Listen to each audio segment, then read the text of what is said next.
నమస్తే నేను దేవి, welcome to story board. పశ్చిమాసియాలో 2 ఏళ్ల తర్వాత శాంతి ఒప్పందం కుదిరినా ఇది శాశ్వతమా కాదా అనే సందేహాలు అలాగే ఉన్నాయి. ఎందుకంటే శాంతి ప్రణాళికలో కీలకమైన 2వ దశ అమలు ఎలా జరుగుతుందనేది ప్రాధాన్యం సంతరించుకుంది. ఏమాత్రం తేడా వచ్చినా 1000 ఏళ్ల యుద్ధం మళ్లీ రగులుకోవడానికి ఎక్కువ సమయం పట్టదని అంచనా. స్వతంత్ర పాలస్తీనాతో సమస్యకు శాశ్వత పరిష్కారం దొరుకుతుందన్న యూరప్ దేశాల అభిప్రాయంతో అమెరికా, ఇజ్రాయెల్ ఎప్పటికైనా ఏకీభవిస్తాయా అనేది అనుమానమే. ఇక గాజాలో చితికిపోతున్న బాల్య అనేది మరో వ్యధ. ఇన్నేళ్లలో కొన్ని కోట్ల మందిని బలికోరిన పశ్చిమాసియా యుద్ధం ఇప్పటికీ హేతుబద్ధ పరిష్కారానికి నోచుకోకపోవడమే అసలైన విషాదం. పశ్చిమాసియాలో శాంతి నెలకొందని ట్రంప్ ప్రకటించారు. కానీ అది శాశ్వత శాంతి కాదేమో అనే సందేహాలైతే లేకపోలేదు. ఎందుకంటే కీలకమైన 2వ దశ శాంతి ప్రణాళిక అమలు కాకుండా శాంతి గురించి ఎవరూ ఆశలు పెట్టుకోకపోవడం కరెక్ట్ కాదన్న అభిప్రాయాలు వస్తున్నాయి. బందీల జాడ విషయంలోనూ ఇంకా క్లారిటీ రావాల్సి ఉందంటున్నారు. ఇజ్రాయెల్ హమాస్ల మధ్య జరుగుతున్న 2 ఏళ్ల యుద్ధానికి ప్రస్తుతానికి తాత్కాలికంగా ముగింపొచ్చింది. ఇరుపక్షాల మధ్య శాంతి ఒప్పందం కుదరడానికి అమెరికాతో సహా ఈజిప్ట్, ఖతార్ దేశాలు చొరవ చూపాయి. అసలు అటు ఇజ్రాయెల్కు ఇటు పాలస్తీనాకు సంబంధం లేకుండా మూడో పక్షమే శాంతి ఒప్పందానికి రూపకల్పన చేయడమే ఇక్కడ అసలైన వైచిత్రే. చివరకు శాంతి ఒప్పందంపై సంతకం చేయడానికి కూడా నెతన్యాహు రాలేదు. పాలస్తీనా అథారిటీ అధ్యక్షుడు మహ్మూద్ అబ్బాస్తో కలిసి వేదిక పంచుకోవడానికి అయిష్టతే కారణమనే ప్రచారం కూడా గట్టిగా జరిగింది. ఈజిప్ట్లో జరిగిన తంతు చూస్తే అంతా అమెరికా అన్నీ తానే నడిపించినట్టుగా తెలుస్తోంది. ఓ రకంగా ఇది పశ్చిమాసియాలో శాంతి కోసం కాకుండా ట్రంప్ గొప్ప కోసం జరిగినట్టుందనే నిట్టూర్పులు మొదలయ్యాయి. దీనికి తోడు మొదటి దశ కంటే 2వ దశ శాంతి ఒప్పందమే కీలకం కావడంతో అది పూర్తయ్యేదాకా శాంతి గురించి ఎవ్వరూ జబ్బలు చర్చుకోవాల్సిన పని లేదంటున్నారు పరిశీలకులు. 7 యుద్ధాలు ఆపిన తనకు నోబెల్ అర్హత ఉందని స్వయంగా ప్రకటించుకున్న ట్రంప్ నిర్వాకం ఎలాంటిదో ప్రపంచం మొత్తానికి తెలుసు. ఇప్పుడు పశ్చిమాసియాలో కూడా ట్రంప్ హడావుడి తప్ప నిజంగా క్షేత్రస్థాయిలో ప్రశాంత వాతావరణం వచ్చిందని నమ్మే పరిస్థితి లేదంటున్నారు. ఎందుకంటే తొలిదశ శాంతి ఒప్పందం అమలు తర్వాత గాజాలో మెజారిటీ భూభాగం ఇజ్రాయెల్ సైన్యం నియంత్రణలోనే ఉంది. అంటే గాజాకు పూర్తిగా ఇజ్రాయెల్ ముప్పు తొలగిపోయినట్టే. అటు హమాస్ వైపు నుంచి చూస్తే బందీల విడుదలలో గందరగోళం ఉంది. 20 మంది ఇజ్రాయేలీ బందీల్ని విడుదల చేసిన హమాస్ చనిపోయిన బందీల మృతదేహాలను కూడా అప్పగించింది. కానీ మిగతా బందీల సంగతేంటో క్లారిటీ ఇవ్వడం లేదు. ఇక్కడ బందీల లెక్క చూస్తే 2 ఏళ్ల క్రితం హమాస్ 251 మంది ఇజ్రాయెల్ బందీల్ని కిడ్నాప్ చేసిందే. నవంబర్ 2023లో తొలిసారిగా మహిళలు, చిన్నారులు మెజారిటీగా ఉన్న 105 మంది బందీల్ని విడుదల చేసిందే. దానికి ప్రతిగా ఇజ్రాయెల్ కూడా 240 మంది పాలస్తీనా ఖైదీల్ని విడుదల చేసిందే. ఇప్పుడు విడుదల చేసిన 20 మంది బందీల్ని కలుపుకుంటే మొత్తంగా 125 మంది బందీలు విడుదలైనట్టుగా లెక్క. కానీ మిగతా 126 మంది బందీలు ఏమయ్యారు అనేది తేలాల్సి ఉందే. ఇందులో 4 మృతదేహాలు తీసేసినా ఇంకా 122 మంది లెక్క తేలాలి. అదేమంటే ఇజ్రాయెల్ విధ్వంసం చేయడంతో బందీల శవాలను వెలికితీయడానికి కూడా సమయం పడుతుందని హమాస్ సాకులు చెబుతోంది. కానీ అసలు హమాస్ ఆంతర్యం ఏంటి అనేది ఇజ్రాయెల్కు అంతు చిక్కడం లేదు. అటు ఇజ్రాయెల్లో విడుదలైన బందీల కుటుంబాలు ఆనందంగానే ఉన్నా మిగతా వారు బతికున్నారా లేదా, ఒకవేళ చనిపోతే వారి శవాలైనా తీసుకురావాలని కుటుంబ సభ్యులు కోరుతున్నారు. ఆ సంగతి తేలకముందే ఒప్పందం ప్రకారం ఇజ్రాయెల్ 2000 మంది పాలస్తీనా ఖైదీల్ని విడుదల చేసిందే. దీంతో ఇదేం డీల్ అనే పదనిసలు అప్పుడే మొదలయ్యాయి. ఇజ్రాయెల్ పార్లమెంట్లో ప్రసంగించిన ట్రంప్ విజయం ఇజ్రాయెల్దేనని ప్రకటించారు. కానీ బందీల కుటుంబాలకే కాదు, సాధారణ ఇజ్రాయేలీలకు ఈ మాటల్లో నిజం లేదని తెలియదనుకోలేము. అసలు 251 మంది బందీలకు 2246 మంది ఖైదీలు విడుదలయ్యారంటేనే ఎవరిది పై చేయో తెలుస్తోంది. పోనీలే అని సరిపెట్టుకుందామనుకుంటే ఇంకా 122 మంది బందీల విషయంలో సందిగ్ధత నెలకొనడం ఇజ్రాయెల్కు తల కొట్టేసినట్టుగానే ఉంది. ఇక పాలస్తీనా విషయానికొస్తే హమాస్ నుంచి ఎవ్వరూ శాంతి ఒప్పందంపై సంతకం చేయలేదు. అసలు ప్రస్తుత ఘర్షణతో సంబంధం లేని హమాస్ గుర్తించిన పాలస్తీనా అథారిటీ మాత్రమే సంతకం చేసింది. మరి ఈ సంతకానికి హమాస్ ఏమాత్రం విలువిస్తుందో 2వ దశతో తేలిపోనుందే. ఇప్పటికీ హమాస్ ఆయుధాలు వదిలిపెట్టడంపై నోరు విప్పడం లేదు. హమాస్ వైఖరిపై ఇప్పటికే ఇజ్రాయెల్ కూడా సందేహాలు వ్యక్తం చేస్తోంది. దీనికి హమాస్ కూడా కౌంటర్ గట్టిగానే ఇస్తోంది. గాజా నుంచి ఇజ్రాయెల్కు కూడా పూర్తిగా వైదొలిగే ఉద్దేశం లేదని తేల్చి చెబుతోంది. నోటితో నవ్వుతూ నొసటితో వెక్కిరిస్తున్న వైఖరిని ఆమోదించేది లేదంటోంది. నిజంగా ఇజ్రాయెల్కు చిత్తశుద్ధి ఉంటే యూరప్ దేశాలు సూచించిన శాశ్వత పరిష్కారం గురించి ఆలోచించాలని సలహా ఇస్తోంది. పైగా గాజా పునర్నిర్మాణం విషయంలో కూడా నిజాయితీగా ప్రతిపాదనలు పెట్టాలని డిమాండ్ చేస్తోంది. దీంతో అసలు పశ్చిమాసియాలో ప్రస్తుతానికి కాల్పుల విరమణ మాత్రమే జరిగిందా, యుద్ధం పూర్తిగా ఆగలేదా అనే కొత్త సందేహాలు వస్తున్నాయి. ఎందుకంటే ఇజ్రాయెల్కు అవుట్ రైట్ గా మద్దతు పలుకుతున్న అమెరికా శాంతి ఒప్పందానికి రూపకల్పన చేస్తుంది. అసలు ప్రస్తుత ఘర్షణతో సంబంధం లేని, మరీ ముఖ్యంగా హమాస్ గుర్తించని పాలస్తీనా అథారిటీ సంతకం చేసింది. ఈ డీల్కు సంబంధించినంత వరకు పాలస్తీనా అథారిటీది ఆటలో అరటిపండు పాత్రే. అలా అతుకులు బొంతగా కుదిరిన ఒప్పందం అమలుపై అనుమానాలు రాకుండా ఎలా ఉంటాయనే ప్రశ్నలొస్తున్నాయి. అమెరికా కూడా బందీల విడుదల విషయంలో తీసుకున్న చొరవ చివరిదాకా కొనసాగిస్తుందా లేదా అనేది తేలాల్సి ఉంది. ఇన్స్టంట్ ఫలితాలు ఆశించే ట్రంప్ దీర్ఘకాలిక ప్రణాళికలకు కట్టుబడి ఉంటారని వైట్ హౌస్ వర్గాలు కూడా గట్టిగా చెప్పలేని దుస్థితి. ఇజ్రాయెల్ ప్రధాని నెతన్యాహు సరే తనకు రాజకీయంగా ఏది అవసరమైతే అదే చేస్తారనే పేరు ఆయనకు ఇప్పటికీ ఉంది. ఇప్పటిదాకా ఇంత విధ్వంసం చేసి ఏం సాధించారో చెప్పలేని దుస్థితిలో ఆయనున్నారు. ఇక హమాస్ గురించి ఎంత తక్కువ మాట్లాడుకుంటే అంత మంచిదే. హమాస్ ఎవ్వరి అంచనాలకు అందే అవకాశమే లేదు. హమాస్ తీవ్రంగా దెబ్బతిందని ఇజ్రాయెల్ చెబుతున్నా ఆ సంస్థ మాత్రం గాజాపై పట్టు కొనసాగిస్తుంది అనడానికి ఇప్పటికీ జాడ తెలియని ఇజ్రాయేలీ బందీల దైన్యమే ప్రత్యక్ష నిదర్శనం. గాజాలో ఇంత మారణ హోమం చేసి మెజారిటీ భూభాగాన్ని గుప్పిటపట్టి 1,00,000 మంది ప్రజల్ని ఖాళీ చేయించిన తర్వాత కూడా హమాస్ విడుదల చేసేదాకా బందీల జాడ తెలుసుకోలేక ఐడిఎఫ్ గుడ్లు తేలేసిందే. ఇలా ఎవరికి వారు బిగదీసుకుని ఉన్నప్పుడు ఇక ఆయుధాలు వదిలేయడం, గాజాను పూర్తిగా విడిచిపెట్టడం లాంటి కీలక చర్యలు అమలవుతాయా అని అందరూ సందేహాస్పదంగానే చూస్తున్నారు. 2 ఏళ్లుగా ఉక్కిరిబిక్కిరైన పశ్చిమాసియాకు కాస్త ఊపిరి పీల్చుకునే గ్యాప్ అయినా దొరికిందని ప్రపంచం సంతోషిస్తున్న మాట నిజం. ఆశవహ పరిస్థితులు మొదలైనప్పుడు నిరాశాజనకమైన వాదన ఔచిత్యం కాదనే మాట కూడా వాస్తవమే. కానీ తాత్కాలిక అబద్దాల పునాదులపై శాశ్వత నిజాన్ని నిర్మించలేమనే సంగతి కూడా గ్రహించడం అత్యవసరం. ఎందుకంటే ఇజ్రాయెల్, పాలస్తీనా మధ్య 1000 ఏళ్లుగా ఏం జరుగుతుందో అందరూ చూస్తూనే ఉన్నారు. మళ్లీ యుద్ధం జరగకుండా ఉండాలంటే అందుకు నివారణోపాయాలు వెతకాలి. మళ్లీ యుద్ధానికి దారితీని పరిస్థితులు నెలకొనాలి. కానీ గాజాలో అలాంటి క్షేత్రస్థాయి స్థితి అయితే ఇప్పటికీ లేదనే చెబుతున్నారు. ఇజ్రాయెల్, హమాస్ మధ్య వైరం ప్రస్తుత సమస్య. కానీ ఇజ్రాయెల్, పాలస్తీనా మధ్య జరుగుతున్న పోరు ఈనాటిది కాదు. దానికి 1000 ఏళ్ల చరిత్ర ఉంది. జెరూసలేం నగరం, అందులోనూ అల్ అక్సా మసీదుపై పెత్తనం కోసం అంతులేని యుద్ధం జరుగుతోంది. యూదులు, అరబ్బులు, క్రైస్తవులతో ముడిపడి ఉన్న ఈ సమస్య అంతర్జాతీయ సమస్యగా మారింది. ఇజ్రాయెల్, పాలస్తీనాల మధ్య 1000 ఏళ్లుగా యుద్ధం కొనసాగుతూనే ఉంది. జెరూసలేం కోసం యూదులు, అరబ్బులు పోరాటం చేస్తున్నారు. నిజానికి వీరిద్దరూ ప్రాచీన సెమిటిక్ జాతికి చెందిన దాయాదులే. ఒకరికిది పవిత్ర భూమి, మరొకరికిది మాతృభూమి. 1000 ఏళ్ల కిందట ఈ భూమిలోనే తాము పుట్టామని, దీనిని తమ దేవుడు తమకు రాసిచ్చాడు అన్నది యూదుల విశ్వాసం. చరిత్రలో చెల్లాచెదురైన వారంతా జన్మభూమికొచ్చి నివసించే హక్కు తమకుందని వాదన. 1000 ఏళ్లుగా అదే భూమిలో అరబ్బులు నివసిస్తున్నారు. చినుకుల్లా మొదలై ఉప్పెన్లా ముంచెత్తిన యూదులు తమను బలప్రయోగంతో వెళ్లగొట్టారని అరబ్బులంటున్నారు. తమ మాతృభూమిని ఆక్రమించుకున్నారు అనేది వీరి ఆవేదన. 2000 ఏళ్ల కిందట ఈ ప్రాంతంలో యుద్ధాలు, దాడుల నుంచి పారిపోయిన వారే యూదులు. వారు ఎక్కడకు వెళ్లినా అక్కడ వివక్షకు, అణిచివేతకు గురయ్యారు.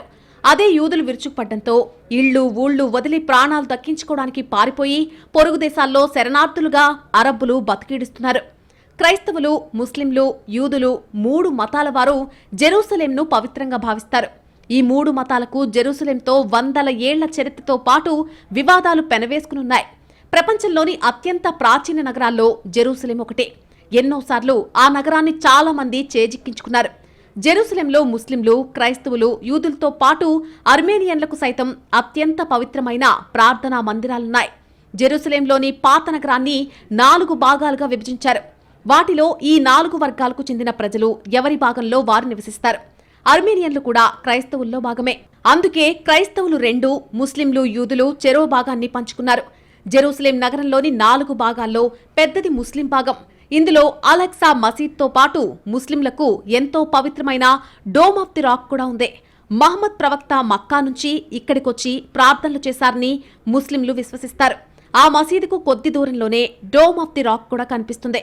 అక్కడి నుంచే మహమ్మద్ ప్రవక్త స్వర్గానికి పయనమయ్యారని భావిస్తారు. యూదులు అత్యంత పవిత్రంగా భావించే క్షేత్రం కూడా జెరూసలేంలోనే ఉంది. అక్కడున్న వెయిలింగ్ వాల్ దగ్గరే యూదులు ప్రార్థనలు నిర్వహిస్తారు. నిజానికి ఆ గోడకు అవతల వైపున యూదులకు అత్యంత పవిత్ర స్థలం ఉంది. కానీ అక్కడికి వెళ్లేందుకు ఉన్న ఆంక్షల కారణంగా యూదులు ఈ గోడ దగ్గరే ప్రార్థనలు చేస్తారు. దేవుడు ప్రపంచ సృష్టి కోసం మొదటి పునాదిరాయిని ఇక్కడే వేశాడని యూదులు విశ్వసిస్తారు. 1967లో మిడిల్ ఈస్ట్ యుద్ధం జరిగినప్పటి నుంచి తూర్పు జెరూసలేంను ఇజ్రాయెల్ ఆక్రమించింది. 2017 వరకు మరే దేశమూ జెరూసలేంపై ఇజ్రాయెల్ పూర్తి సార్వభౌమాధికారాన్ని అంగీకరించలేదు. కానీ జెరూసలేంను ఇజ్రాయెల్ రాజధానిగా గుర్తిస్తున్నట్టు ట్రంప్ ప్రకటించాకే పరిస్థితి మారిపోయింది. మతపరంగానూ జెరూసలేంకు చాలా ప్రాధాన్యముంది. అంతర్జాతీయ కృషితో 1993లో ఇజ్రాయెల్ పాలస్తీనా శాంతి ప్రక్రియలో భాగంగానే ఓస్లో ఒప్పందాలు కుదిరాయి. దీంతో PLO ట్యునీషియా నుంచి వెస్ట్ బ్యాంక్ గాజా స్ట్రిప్కు వచ్చి పాలస్తీనా నేషనల్ అథారిటీని ఏర్పాటు చేయగలిగింది. అయితే ఈ శాంతి ప్రక్రియను పాలస్తీనా సమాజంలో అతివాద ఇస్లామిక్ బృందాలైన హమాస్, పాలస్తీనియన్ ఇస్లామిక్ జిహాద్ వంటివి వ్యతిరేకించాయి.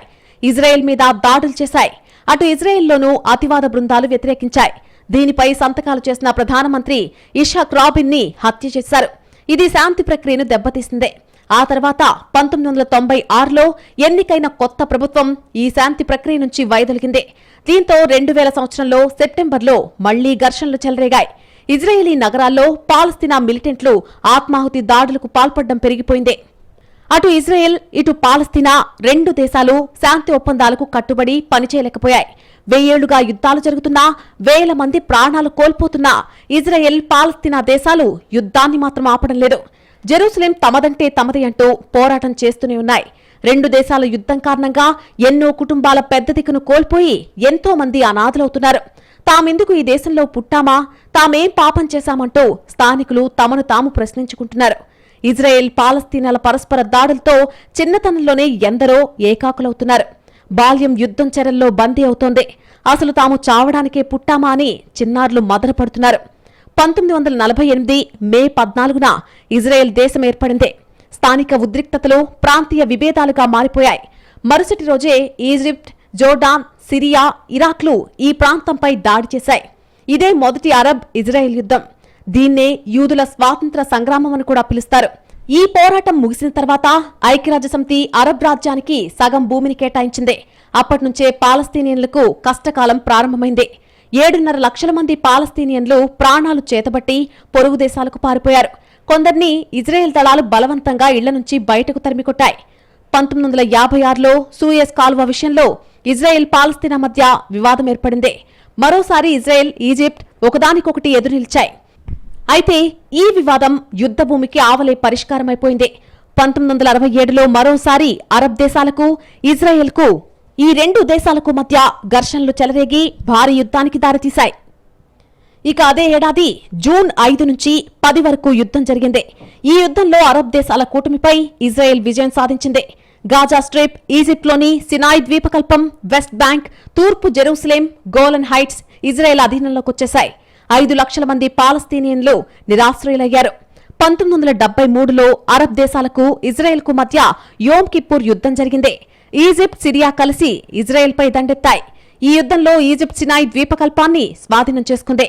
1982లో ఇజ్రాయెల్ సినాయ్ ప్రాంతం నుంచి వైదొలిగింది. గాజా ప్రాంతంపై పట్టు వదల్లేదు. 6 సంవత్సరాల తర్వాత ఈజిప్ట్, ఇజ్రాయెల్ మధ్య శాంతి ఒప్పందం కుదిరింది. ఇజ్రాయెల్తో సమస్యలను పరిష్కరించుకున్న తొలి అరబ్ దేశమిదే. గాజా స్ట్రిప్ ను 1967 యుద్ధంలో ఇజ్రాయెల్ స్వాధీనం చేసుకుంది. 2005లో గాజా నుంచి ఇజ్రాయెల్ వైదొలిగినప్పటికీ ఐక్యరాజ్యసమితి ఆ భూమిని ఇప్పటికీ ఆక్రమిత భూభాగంగానే పరిగణిస్తోంది. ఇక్కడి ప్రజలు, వస్తువులు, సేవలు, గాలి, నీరు, సముద్రంపై ఇంకా ఇజ్రాయెల్ నియంత్రణ ఉంటూనే ఉంది.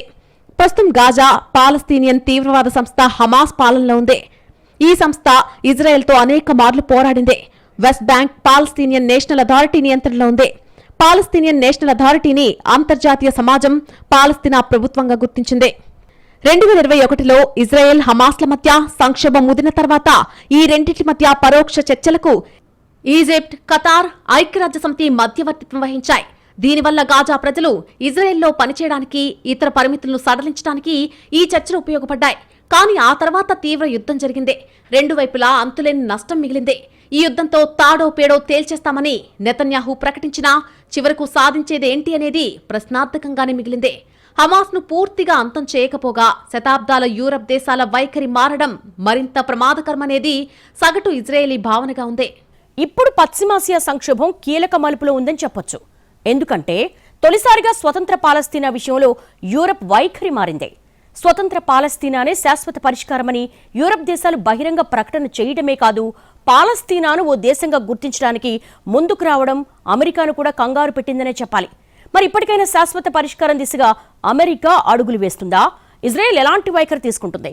లేదంటే ఈ ఆశావహ పరిస్థితి మూన్నాళ్ల ముచ్చటేనా? ప్రపంచంలో ఏ సమస్యను యుద్ధం పరిష్కరించలేదు. కాకపోతే కొన్నిసార్లు యుద్ధం చేసే నష్టం శాంతికి దారితీయవచ్చు. ప్రస్తుతం పశ్చిమాసియాలో కూడా అదే జరుగుతుందా లేదా అనేది చూడాలి. ఎందుకంటే 2 ఏళ్ల క్రితానికి ఇప్పటికీ ఇటు ఇజ్రాయెల్ అటు హమాస్ వైఖరిలో ఎంతో కొంత మార్పు వచ్చిన మాట నిజం. అది పైకి ప్రకటనల రూపంలో కనిపించకపోయినా రాజీ ధోరణిలో తేటతెల్లమవుతోంది. కాకపోతే పూర్తి స్థాయి శాంతి దిశగా మాత్రం ఇంకా అడుగులు పడాల్సి ఉంది. ఇప్పటికే పాలస్తీనా సమస్య విషయంలో చాలా యుద్ధాలు జరిగాయి. ఇకనైనా ఇరుపక్షాలు శాశ్వత పరిష్కారం దిశగా ఆలోచిస్తాయా అనేది కీలకమైన విషయం. అసలు యుద్ధం జరుగుతున్న సమయంలోనే అటు హమాస్ ఇటు ఇజ్రాయెల్ శాశ్వత శాంతికి పరిష్కారాలు సూచించాయి. కానీ అవి యుద్ధోన్మాదాన్నే సూచించాయి. ఎందుకంటే హమాస్ ను తుడిచిపెట్టడమే పరిష్కారమని ఇజ్రాయెల్ ప్రకటిస్తే ఇజ్రాయెల్ బలగాల ఉపసంహరణే పరిష్కారమని హమాస్ పోటాపోటీగా వాదించాయి. కానీ ఆ రెండు ఇప్పటికీ జరగలేదు. ఎప్పటికైనా జరుగుతాయా లేదా అనేది ఇప్పుడు ఎవ్వరూ చెప్పలేరు. ఇజ్రాయెల్ హమాస్ వైఖరిని పక్కన పెడితే పశ్చిమాసియా రావణ కాష్టానికి ఇకనైనా ముగింపు పలకాలని యూరప్ దేశాలు గట్టిగానే మేధోమథనం జరిపాయి. చివరకు ఊహించిన రీతిలో స్వతంత్ర పాలస్తీనానే పరిష్కారమని తేల్చేశాయి. పైగా పాలస్తీనాను స్వతంత్ర దేశంగా గుర్తించాయి. ఈ విషయంలో అమెరికా పైన ఒత్తిడి పెంచడమే కాదు, ఇజ్రాయెల్ వైఖరి కూడా మార్చాలని దానికి కుండబద్దలు కొట్టేశాయి. ఇక యుద్ధం ఆపడం మీ చేతిలోనే ఉందని అమెరికా ఇజ్రాయెల్ను వేలెత్తి చూపాయి. చిరకాల మిత్రుల తిరుగుబాటుతో అమెరికా గొంతులో పచ్చి వెలక్కాయ పడింది. అందుకే ట్రంప్ నెతన్యాహుపై తీవ్ర స్థాయిలో ఒత్తిడి తెచ్చి మరీ ఈ డీల్కైనా ఒప్పించారు.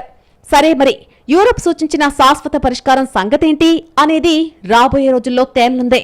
నిజానికి హమాస్ ను నలిపినట్టు నలిపేస్తామని నెతన్యాహు భావించారు. హమాస్ కీలక నేతల్ని మట్టుపెట్టినప్పుడు అంతా అలాగే అనుకున్నారు. కానీ చెల్లాచెదురవుతుందనుకున్న హమాస్ తీవ్రంగానే ఐడీఎఫ్ ను ప్రతిఘటించింది. ఈ స్థాయి ప్రతిఘటన ఊహించని నెతన్యాహుకు ఊపిరి సలపనంత పనైంది. 2 ఏళ్లు గాజాలో తిష్టవేసినా బందీల జాడ కనుక్కోలేకపోవడం ఇజ్రాయెల్ పరువు తీసిందే. పైగా 20 మంది బందీలకు ప్రతిగా 2000 మంది ఖైదీల విడుదల కూడా చెప్పుకోదగ్గ విషయం కానే కాదు. ఈ యుద్ధంతో పాలస్తీనాలో హమాస్పై, ఇజ్రాయెల్లో నెతన్యాహుపై వ్యతిరేకత పెరిగిన సూచనలు కనిపిస్తున్నాయి. అనవసర పంతాలు, పట్టింపులతో తీరని నష్టం చేస్తున్నారనే కొత్త ట్రెండ్ పురుడు పోసుకుంది. ఇరుపక్షాల్లోనూ కొత్త తరం ఘర్షణను కోరుకోవడం లేదు. ఎక్కడో చోట రాజీ మార్గమే బెటర్ అనే ధోరణితో ఉన్నారు. పైగా కొంతమంది యూరప్ దేశాల అభిప్రాయంతో ఏకీభవించడం కూడా చెప్పుకోదగ్గ మార్పే. ఇదే ట్రెండ్ కొనసాగితే భవిష్యత్తులో యుద్ధం మాటొస్తే ఇరు దేశాల పౌరులు తీవ్రంగా వ్యతిరేకించే అవకాశాలున్నాయి. ఇప్పటికైనా ఇజ్రాయెల్, అమెరికా బుద్ధి తెచ్చుకుని యూరప్ సూచనలు పరిగణలోకి తీసుకుంటాయా అనేది చూడాల్సి ఉందే. ఏ మాత్రం తేడా వచ్చినా మళ్లీ ఆరని చిచ్చు రగలడానికి ఎక్కువ సమయం పట్టదని ప్రపంచం గుర్తుంచుకోవాలి. అందుకే ఈసారి శాశ్వత పరిష్కారం దిశగా ప్రపంచ దేశాలే చొరవ చూపాలని యూరప్ కూడా కోరుతోంది. సమస్య ఏ రూపంలో అయినా పరిష్కరించుకోవడానికి 2 దేశాలకు 1000 ఏళ్ల సమయం ఇచ్చాం. ఇంకెంత టైం కావాలి అని యూరప్ దేశాలు నిలదీస్తున్నాయి. ఈగోల కోసం సామాన్య ప్రజలు ప్రాణాలు పణంగా పెట్టడాన్ని ఇంకెంత మాత్రం సహించేది లేదని తేల్చేస్తున్నాయి. ఇటు అరబ్బు దేశాలు కూడా పాలస్తీనాపై ఒత్తిడి తెస్తున్నాయి. హమాస్ కూడా వెనక్కి తగ్గాల్సిందేనని, అసలు పరిపాలనలో దాని జోక్యమే వద్దని చెప్పేశాయి. అలాగే ఎప్పుడూ లేని విధంగా 20 దేశాలు శాంతి ఒప్పందానికి సాక్షులుగా నిలబడ్డాయి. ఈ స్థాయిలో ప్రపంచ దేశాలు పశ్చిమాసియా కోసం కదిలి రావడం ఆహ్వానించదగ్గ పరిణామం. మరి ఇదే ఊపులో శాశ్వత పరిష్కారం దిశగా అడుగు ముందుకు పడితే ప్రపంచానికి అంతకు మించిన శుభవార్త మరొకటి ఉండదు. కానీ మళ్లీ కుక్కతోక వంకరలాగే ఇజ్రాయెల్ హమాస్ లో ఎవరు తోకజాడించినా ఈ కష్టమంతా బూడిదలో పోసిన పన్నీరైపోతుంది. అప్పుడు పశ్చిమాసియాలో పరిస్థితి మళ్లీ మొదటికొస్తుంది. అప్పుడు శాంతి కూడా కష్టం కావచ్చు. అందుకే ప్రస్తుత అత్యంత సున్నిత పరిస్థితుల్ని జాగ్రత్తగా హ్యాండిల్ చేయడం చాలా కీలకం. ప్రపంచ దేశాలన్నీ కలిసికట్టుగా ఇజ్రాయెల్, పాలస్తీనాను శాంతి దిశగా నడిపించాలి. ఎవ్వరూ కట్టుదాటకుండా జాగ్రత్తలు తీసుకోవాలి. ఒక్కసారి పశ్చిమాసియా విషయంలో ప్రపంచం పట్టుదల ప్రదర్శిస్తే ఆ ప్రభావం ఉక్రెయిన్, రష్యా యుద్ధం మీద కూడా పడి అది కూడా ఆగిపోవచ్చనే ఆశాభావం వ్యక్తమవుతోంది.